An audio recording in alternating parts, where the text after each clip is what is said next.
Hello dear students, my name is Mohammad Imran Bhati and आज अपने पढ़ने वाले फिजिक्स का फर्स्ट टॉपिक क्या है?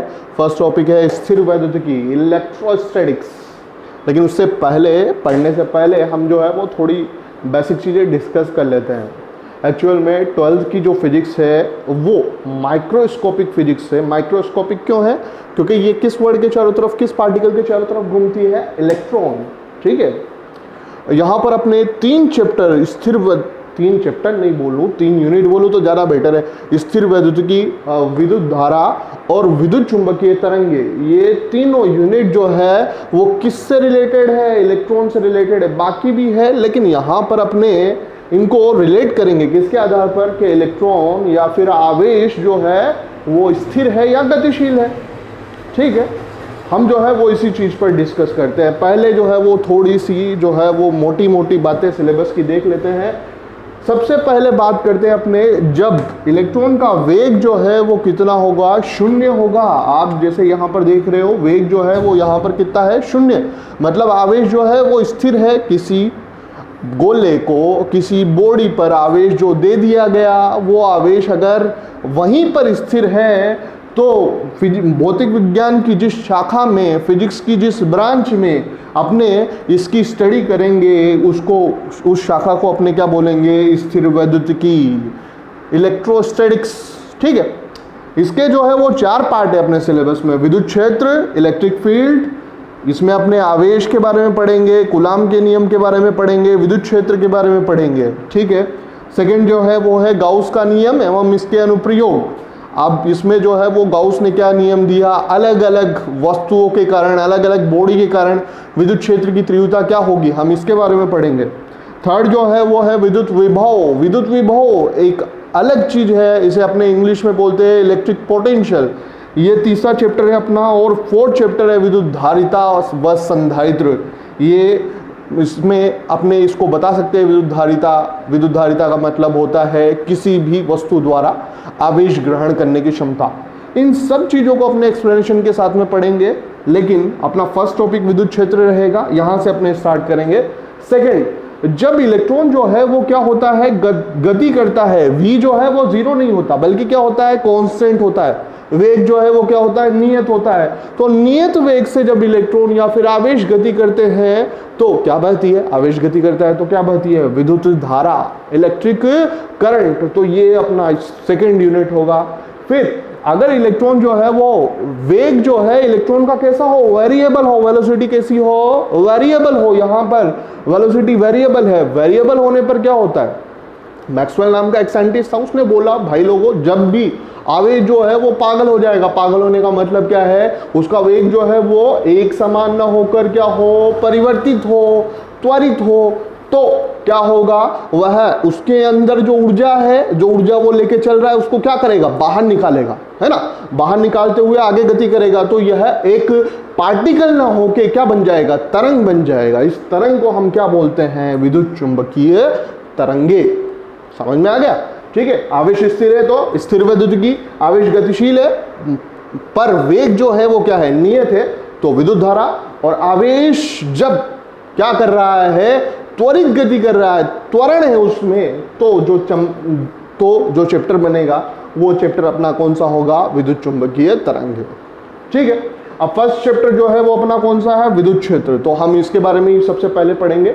अपना फर्स्ट चैप्टर जो है वो है विद्युत क्षेत्र। विद्युत क्षेत्र के बारे में थोड़ी बेसिक चीज़ें हमें पढ़नी होगी।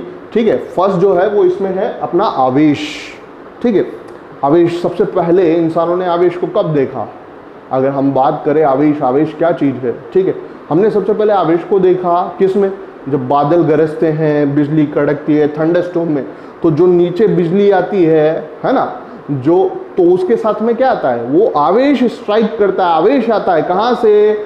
बादलों से भू तक, मतलब अर्थ तक, फिर वापस जाता है अर्थ से कहाँ तक? बादलों तक। ये आवेश का संचरण हमने पहली बार देखा हजारों साल पहले, जब किसी को पता नहीं था कि आवेश क्या होता है, इलेक्ट्रिसिटी क्या होती है, विद्युत क्या होती है, तब भी लोग ये देखते थे। सबसे पहले हमने आवेश को तभी देखा। ठीक है, उसके बाद साइंटिफिकली जो है वो आवेश के बारे में सोचना कब स्टार्ट हुआ? एक साइंटिस्ट बोलो या दार्शनिक बोलो, है ना, ग्रीस दार्शनिक था थेलस नाम से, उसने जो है वो एक समुद्र किनारे एक पत्थर मिलता है जिसे बोलते हैं एम्बर, येलो कलर का पत्थर होता है। उस येलो कलर के पत्थर को उसने जब रगड़ा रेशम के कपड़े से, और उसके बाद वो उस पत्थर को हल्की चीजों के पास में, तिनके, है ना, ऐसी हल्की चीजों के पास में लेके गया, तो वो उसको आकर्षित कर रहा था। कैसे? ठीक वैसे ही जैसे आप जो है वो शैम्पू करके बाल जो है वो बनाते हो, कंघी करते हो, तो कंघी करने के बाद में जब आप कागज के पास में, छोटे तिनकों के पास में लेके जाते हो, तो वो कंघी क्या करती है? आकर्षित करती है ना। तो सबसे पहले आवेश के बारे में तभी सोचा गया, इस घटना को जो है वो नाम दिया गया, क्या नाम दिया गया? इलेक्ट्रिसिटी नाम दिया गया। ठीक है, इसके बाद जो है वो थोड़े और एक्सपेरिमेंट हुए। क्या एक्सपेरिमेंट हुए? इसके बाद रेशम का जो कपड़ा है उसे कांच की छड़ से रगड़ा गया। एक मेरे पास में यहाँ रेशम का कपड़ा और ये कांच की छड़, और रगड़ूंगा तो क्या होगा? रगड़ने पर रेशम का कपड़ा जो है वो ऋणावेशित हो जाएगा और कांच की छड़ जो है वो क्या हो जाएगी? धनावेशित हो जाएगी। क्यों होगा ऐसा? क्योंकि कांच की छड़ में से इलेक्ट्रॉन निकलकर कहाँ चले जाएंगे? रेशम के कपड़े पर। तो रेशम के कपड़े पर पहले क्या थे? प्रोटॉन और इलेक्ट्रॉन समान मात्रा में थे। अब कुछ इलेक्ट्रॉन कांच की छड़ में से निकलकर कहाँ आ गए? रेशम के कपड़े में आ गए। तो यहाँ पर ऋणावेश इलेक्ट्रॉन की अधिकता हो गई, तो ये जो है वो अपने पास में क्या हो गया? यहाँ पर ऋणावेशित हो गई। ये जो रेशम का कपड़ा है वो क्या हो गया? ऋणावेशित हो गया, और कांच की छड़ जो है वो क्या हो गई? धनावेशित हो गई। क्यों हो गई धनावेशित? क्योंकि जो आवेश जो है वो कहाँ से निकल रहा है? कांच की छड़ में से निकल रहा है। इलेक्ट्रॉन जो है वो कहाँ से जा रहे हैं? कांच की छड़ में से जा रहे हैं रेशम के कपड़े। तो यहाँ पर इलेक्ट्रॉन की कमी हो गई, इसलिए कांच की छड़ कैसी हो गई? धनावेशित हो गई। ठीक, ऐसा ही एक और एक्सपेरिमेंट किया। एबोनाइट भी एक पदार्थ होता है, उससे बिल्ली की खाल को रगड़ा। अजीब सा लगता है बिल्ली की खाल, मगर रगड़ा तो रगड़ा है ना। एबोनाइट की छड़ को बिल्ली की खाल से रगड़ा, रगड़ने पर देखा कि वो भी जो है वो आवेशित हो रही है। कैसे आवेशित हो रही है? एबोनाइट की छड़ जो है वो ऋणावेशित हो रही है और बिल्ली की खाल धनावेशित हो रही है। ठीक है, बिल्ली की खाल जो है उससे इलेक्ट्रॉन निकलकर एबोनाइट की छड़ पर आ गए, ऊपर वाली से उल्टा, है ना। यहां पर बिल्ली की खाल से इलेक्ट्रॉन निकले तो ऋणावेश की कमी, तो ये कैसी हो जाएगी? धनावेशित। और किस पर आए? एबोनाइट की छड़ पर आए, इलेक्ट्रॉन ज्यादा बढ़ गए एबोनाइट की छड़ पर, तो कैसी हो गई? ऋणावेशित। अच्छा, एक बात और बता दूं, अभी तक अपने को जो है जब ये एक्सपेरिमेंट्स हो रहे थे तो अभी तक अपने को पता नहीं था कि क्या होता है धनावेश, क्या होता है ऋणावेश। अभी अपने को पता है, तब मैं ये बोल रहा हूं, है ना। अभी कंक्लूजन जो है वो थोड़ी देर बाद में निकलेगा कि धनावेश अलग चीज है, ऋणावेश अलग चीज है। कंक्लूजन कैसे निकलेगा वो हम जो है वो देखते हैं। ठीक है, फिर एक्सपेरिमेंट किया गया। क्या एक्सपेरिमेंट किया गया? जो कांच की छड़ थी, अब उस पर सेम आवेश, मतलब सेम प्रक्रिया हुई, या तो इलेक्ट्रॉन आए होंगे या गए होंगे। हालांकि मैंने तुम्हें बता दिया पहले से यहां से गए हैं, लेकिन जो भी हुआ होगा, आए होंगे या गए होंगे। दो कांच की मैंने छड़ ली, ठीक है, दो कांच की छड़ लेके जो है वो उनको पास में किया, तो दोनों एक दूसरे को क्या कर रही है? प्रतिकर्षित कर रही है। आप देख सकते हो क्या कर रही है? प्रतिकर्षित कर रही है। तो हम बोल सकते हैं कि समान प्रकृति का आवेश एक दूसरे को क्या करता है? प्रतिकर्षित करता है। समान प्रकृति का आवेश एक दूसरे को क्या करता है? प्रतिकर्षित करता है। इसी तरीके से एबोनाइट की छड़ मैंने ली और उन दोनों को पास में लेके आया, तो वो दोनों भी एक दूसरे को क्या कर रही है? प्रतिकर्षित कर रही है। तो हम फिर से बोल सकते हैं कि समान प्रकृति का आवेश एक दूसरे को क्या कर रहा है?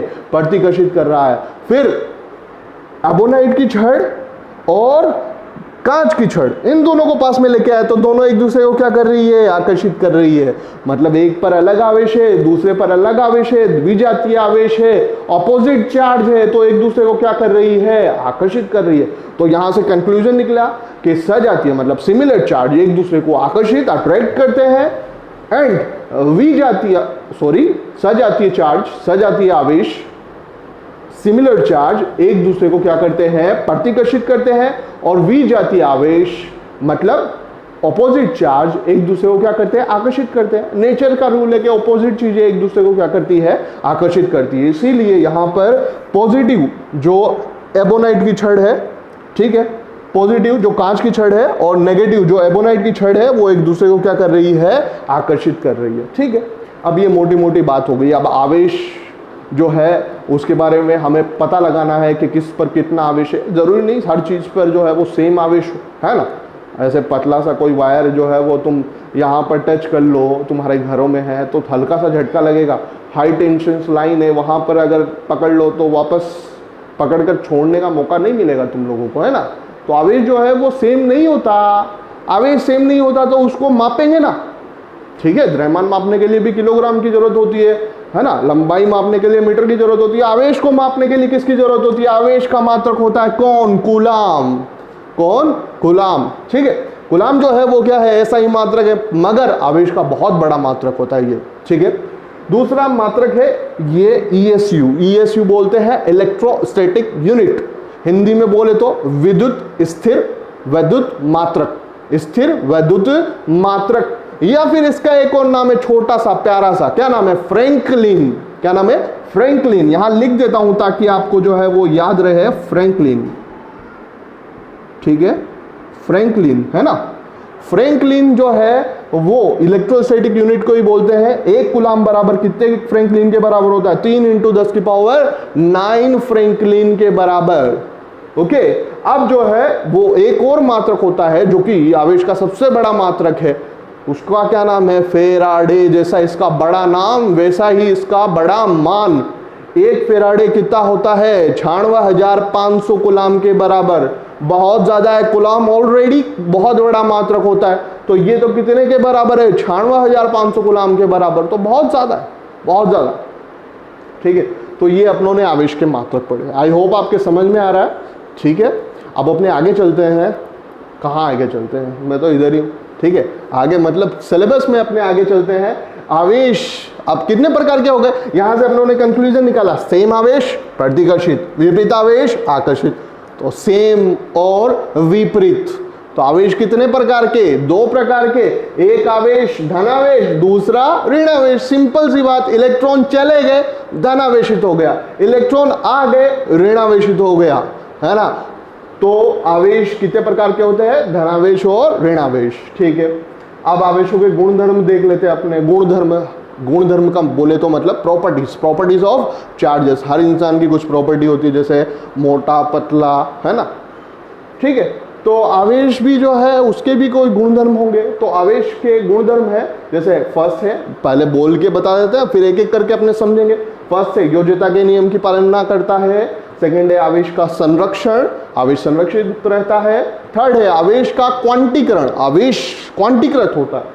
एंड फोर्थ है आवेश की निश्चलता, है ना। अब एक एक करके इसको समझते हैं कि क्या चीजें होती है ये आवेश के नियम की पालना, आवेश का संरक्षण, है ना, ये सब क्या चीजें होती है, इनको एक एक करके समझते हैं, समझे? ठीक है, तो इनको समझते हैं। ये इधर से मैं थोड़ा सा मिटा देता हूं।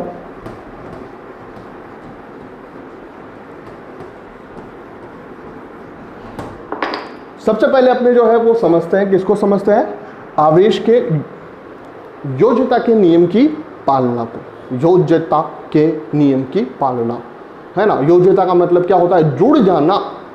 जुड़ जाने का मतलब क्या हुआ? देखो, एक मेरे पास में कंटेनर है, कंटेनर बोले तो पात्र, भगोना, है ना। इसके अंदर मैंने बॉल डाली, ठीक है, एक बॉल, दूसरी बॉल। इस बॉल के पास में चार्ज कितना? 1 कूलाम। इसके पास कितना? 2 कूलाम। एक तीसरी है, इसके पास कितना? इसके पास है -4 कूलाम। और एक बॉल और है, इसके पास कितना चार्ज है? इसके पास चार्ज है 10 कूलाम। तो मैं अगर बोलूं कि इस पूरे पात्र का आवेश कितना होगा, इस पूरे पात्र में चार्ज कितना होगा, तो हम सबको क्या कर देंगे? जोड़ देंगे। डेल क्यू, बीजगणितीय योग, आवेश का बीजगणितीय योग। तो बीजगणितीय योग करेंगे तो कितना आ जाएगा? 1 + 2 + -4 + 10 कितना हुआ? 3 और 10 13, 13 - 4 9। तो इस पात्र का आवेश कितना है? 9 कूलाम आवेश है। कुल मिलाकर कितना आवेश है? 9 कूलाम। इसका मतलब आवेश क्या होते हैं? जुड़ जाते हैं। मेरे इस हाथ पर आवेश 5 कूलाम, मेरे इस हाथ पर आवेश -10 कूलाम, है ना। मेरी पूरी बॉडी पर आवेश 15 कूलाम, +15 कूलाम। तो कितना हो गया? प्लस का 5 प्लस का 15, है ना, कितना हुआ? 20 और माइनस का 5 कितना हुआ? 15। तो पूरे शरीर पर कुल मिलाकर मेरे पर कितना आवेश है? +15 कूलाम आवेश है। तो आवेश सिंपली अदिश राशि है, इसलिए आवेश सिंपली क्या होते हैं, जुड़ जाते हैं, गणित के बीजगणितीय योग नियम के नियम की पालना करते हैं। ठीक है, समझ गए होंगे आप लोग। सेकंड है आवेश का संरक्षण। संरक्षण जहां पर भी नाम आता है इसका मतलब होता है कि नष्ट नहीं किया जा सकता। जैसे ऊर्जा को नष्ट नहीं किया जा सकता, न उत्पन्न किया जा सकता है न नष्ट किया जा सकता है, सिर्फ एक रूप से दूसरे रूप में परिवर्तित होती है। सेम उसी तरीके से आवेश भी जो है वो क्या रहता है, संरक्षित रहता है ना। हम आवेश को नष्ट नहीं कर सकते, हम आवेश को बना नहीं सकते। सिर्फ क्या होता है, आवेश एक जगह से दूसरी जगह पर, एक अणु से दूसरे अणु पर, एक परमाणु से दूसरे परमाणु पर, एक वस्तु से दूसरी वस्तु पर क्या हो जाता है, स्थानांतरित हो जाता है। लेकिन कुल आवेश जो है वो क्या रहता है, नियत ही रहता है। सिंपल सा एग्जांपल है, अपने 5वीं क्लास से 5th क्लास से पढ़ते आ रहे हैं सोडियम और क्लोरीन की कहानी। एक था सोडियम, दूसरा था क्लोरीन, एक था 11, दूसरा था 17। 11 17 क्या, 11 इसके पास में इलेक्ट्रॉन, उदासीन परमाणु हो तो 11 इसके पास में इलेक्ट्रॉन और 17 इसके पास में इलेक्ट्रॉन। क्यों, क्योंकि परमाणु क्रमांक दोनों का क्या है, इसका क्या है 11 है और इसका क्या है 17 है। अब सोडियम को एक इलेक्ट्रॉन नहीं चाहिए, क्लोरीन को एक इलेक्ट्रॉन चाहिए, तो दोनों क्या करते हैं, पास पास आते हैं। सोडियम अपना एक इलेक्ट्रॉन किसको दे देता है, क्लोरीन को, तो सोडियम के पास में हो जाते हैं 10 और क्लोरीन के पास में कितने हो जाते हैं 18। क्यों देते हैं, स्थायित्व प्राप्त करने के लिए। वो केमिस्ट्री में नहीं घुसेंगे अपने, है ना, अपने को फिजिक्स से मतलब है। तो यहाँ पर 11 + 17 कितने इलेक्ट्रॉन थे, 28। देने से पहले कितने इलेक्ट्रॉन थे, 28। और जब पार्टनरशिप की तो टोटल मिला के इलेक्ट्रॉन कितने हैं, 10 + 18 कितने हैं टोटल मिला के इलेक्ट्रॉन, अभी भी 28 ही इलेक्ट्रॉन है ना। तो टोटल इलेक्ट्रॉन फिक्स है, टोटल चार्ज फिक्स है, इसलिए आवेश जो है वो क्या रहता है, संरक्षित रहता है। यही जो है वो क्या है, आवेश का संरक्षण। ठीक है, थर्ड जो है वो अपना क्या है, आवेश का क्वांटीकरण। क्वांटीकरण, ये जब भी क्वांटा या क्वांटीकरण वर्ड आता है तो इसका मतलब होता है बटा हुआ, है ना। मैक्स प्लांक नाम से एक अपने बहुत महान वैज्ञानिक, एक ग्रेट साइंटिस्ट हुए हैं जिन्होंने इस थ्योरी के बारे में दिया था। ठीक है, क्वांटा का मतलब क्या होता है, बटा हुआ, सतत ना होकर, कंटिन्यूस ना होकर क्या है, बटा हुआ। कैसे बटा हुआ, देखो जाएगा कौन, प्रोटॉन तो जाने से रहा। अगर ये मेरा मार्कर है, ये इसका केप है, अगर यहाँ से आवेश जाएगा इस पर जाएगा तो कौन जाएगा, इलेक्ट्रॉन जाएगा। या तो एक इलेक्ट्रॉन जाएंगे, 2 जाएंगे, 3 जाएंगे या 10 या 10 लाख, है ना। जाएंगे कौन, इलेक्ट्रॉन। और एक इलेक्ट्रॉन के पास में कितना आवेश होता है, एक इलेक्ट्रॉन के पास में चार्ज आवेश होता है, एक इलेक्ट्रॉन इसका चार्ज होता है, इलेक्ट्रॉन का चार्ज क्या होता है, माइनस में, कितना होता है माइनस में 1.6 × 10⁻⁻19, है ना। जिस पर जाएगा उस पर एक इलेक्ट्रॉन जाएगा, उस पर आवेश क्या जाएगा, माइनस में 1.6 × 10⁻⁻19। और जिससे जाएगा उसके पास एक इलेक्ट्रॉन की कमी हो जाएगी तो उस पर चार्ज आ जाएगा, क्या चार्ज आ जाएगा, +1.6 × 10⁻⁻19। ऐसे भी बोल सकते हैं, प्रोटॉन का चार्ज होता है प्लस में 1.6 × 10⁻⁻19 और इलेक्ट्रॉन का चार्ज होता है माइनस में 1.6 × 10⁻⁻19। क्या, कूलम। बिना मात्रक के आंकिक मान कुछ नहीं होता, ये गलती करना ही नहीं है, मात्रक होना सबसे जरूरी है। ठीक है, तो एक इलेक्ट्रॉन के पास में कितना आवेश होता है, 1.6 × 10⁻⁻19। अब जब इलेक्ट्रॉन जाएगा तो कितना आवेश लेके जाएगा, ये एक तो इलेक्ट्रॉन की संख्या पर निर्भर करेगा, दूसरा इलेक्ट्रॉन के आवेश पर। तो इलेक्ट्रॉन की संख्या n से देंगे अपने और इलेक्ट्रॉन का आवेश e से देंगे। अब e की वैल्यू तो बताई थी मैंने, कितनी होती है, 1.6 × 10⁻⁻19। ठीक है, n कितना हो सकता है, n हो सकता है 1, एक इलेक्ट्रॉन जा सकता है, 2 जा सकता है, 3 जा सकता है, कितने जा सकते हैं, जितनी मर्जी, 99,999, तुम्हारी जितनी मर्जी उतने इलेक्ट्रॉन जा सकते हैं, है ना। तो हमेशा हमें जो है वो इस e से मल्टीप्लाई करना पड़ेगा। n की जगह क्या होगा, 1 2 3, e तो कांस्टेंट है, e कितना है, इलेक्ट्रॉन का आवेश 1.6 × 10⁻⁻19, है ना। तो अगर एक इलेक्ट्रॉन गया तो अपने आवेश कितना आएगा, एक इलेक्ट्रॉन गया तो 1 × 1.6 × 10⁻⁻19। तो इलेक्ट्रॉन अगर जिस वस्तु पर जा रहा है तो कितना आवेश आ जाएगा उसके पास में, 1 से मल्टीप्लाई करेंगे तो सेम डिजिट अपने को प्राप्त होगी, -1.6 × 10⁻⁻19 कूलम। ठीक है, इलेक्ट्रॉन जा रहा है इसलिए मैंने उस पर जो है वो ऋणावेश लिखा है। अगर 2 इलेक्ट्रॉन जा रहे हैं ठीक है। अगर 2 इलेक्ट्रॉन जा रहे हैं तो कितना चार्ज आ जाएगा, चार्ज को अपने Q से लिखते हैं, आवेश को Q से लिखते हैं, कितना आ जाएगा 2 इंटू 1.6 इंटू 10 की पावर -19, 2 इंटू करेंगे तो कितना आ जाएगा 3.2, माइनस में है ना, इलेक्ट्रॉन गए ना उसके उस पर, तो किस में आएगा, माइनस में आएगा, है ना। लेकिन देखो -1.6 से डायरेक्ट -3.2, बीच की डिजिट गायब, 1.7, 1.8, 1.9, 2.0 सब गायब, 1.6 से डायरेक्ट कौन 3.2, अगर 3 जाए तो 3 को 1.6 से मल्टीप्लाई करेंगे तो कितना आएगा -4.8 इंटू 10 की पावर -19, कितना -19 कूलम। तो हो क्या रहा है कि हमें आवेश सतत नहीं मिल रहा, बल्कि क्या मिल रहा है, बटा हुआ, 1.6 के बाद में डायरेक्ट 3.2, 3.2 के डायरेक्ट बाद 4.8, 4.8 के डायरेक्ट बाद 6.4, तो हमें जो है वो बटा हुआ आवेश मिल रहा है। इसलिए आवेश जो है वो क्या होता है, क्वांटीकृत होता है। हमेशा इलेक्ट्रॉन के आवेश के पूर्ण गुणज 1, 2, 3 पूर्ण गुणज के रूप में ही आवेश एक वस्तु से दूसरी वस्तु पर क्या होता है, स्थानांतरित होता है, एक परमाणु से दूसरे परमाणु पर स्थानांतरित होता है। इसे ही अपने क्या बोलते हैं, आवेश का क्वांटीकरण। ठीक है। फोर्थ अपना बचा आवेश की निश्चरता। निश्चरता का मतलब क्या होता है, निश्चरता का मतलब होता है चेंज नहीं होना, आवेश का चेंज नहीं होना।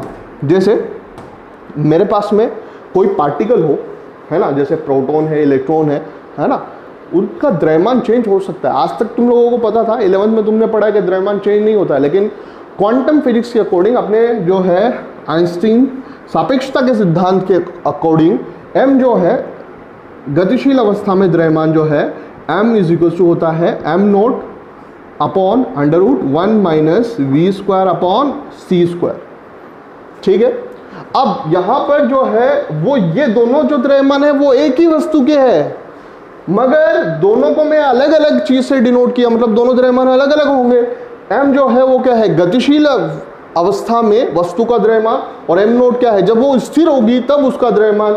v क्या है, जब वो गतिशील है तो किस वेग से गतिशील है, वो वेग, और c क्या है, प्रकाश का वेग। ठीक है। तो यहां पर अपने को पता चल रहा है कि v की वैल्यू जितनी ज्यादा बड़ी होगी, m और m0 में उतना बड़ा चेंज आएगा। अगर v की वैल्यू कम हुई, c जो है वो प्रकाश का वेग होता है, कितना होता है 3 × 10⁸ मीटर पर सेकेंड, है ना। अब इसका स्क्वायर करेंगे तो वैल्यू और भी ज्यादा बड़ी होगी।